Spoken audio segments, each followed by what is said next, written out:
On top inside Edo today, Obaseki don assign portfolio give new commissioners and special advisers as e con still do small cabinet reshuffle. Edo State Governor Godwin Obaseki don give new commissioners and special advisers for Edo State their portfolio as dem complete their screening for Edo State House of Assembly. The portfolio wey dem give the commissioners na Maria Deco for Ministry of Social Development, Damian Lawani, Ministry of Youth, Joe Ikpea, Ministry of Minerals, Oil and Gas, Momo Omorogbe, Ministry of Budget and Economic Planning, Felix Akabwe, Ministry of Cooperative and Wealth Creation, and Moses Agbako for Ministry of Energy. For the cabinet wey Obaseki rearrange, Commissioner for Agriculture and Natural Resources, Honorable Monday Osaigbovo, they come move am to Ministry of Local Government and Community Affairs.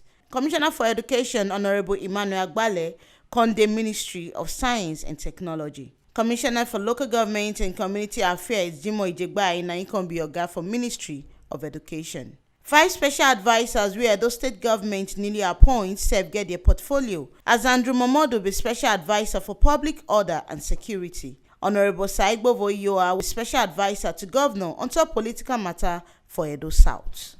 Honorable Magdalene Ohen will be former Commissioner for Women Affairs, na him come be Special Advisor on top political matter for Edo Central. Former Speaker Edo State House of Assembly Right Honorable Kabiru Ajoto, na him be Special Advisor on top parliamentary issue. And Ojo Eisen, na him come be Special Advisor on top political matter for Edo North. Now here we see the better information reach on top waiting shele for inside Edo today, as Governor Godwin Obaseki don give new commissioners and special advisers their portfolio for Edo State Government, and he can still use this time to do the reshuffle of a cabinet to take move some commissioners go new ministries.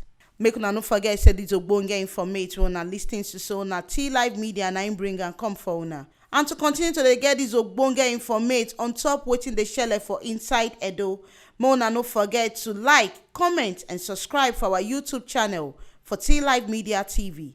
And if you still follow us for Facebook, Mona like and follow our page for T Live Media. Our website Sidon Gidigba put to get correct informate as they ought for Edo State for www.tlivemedia.com.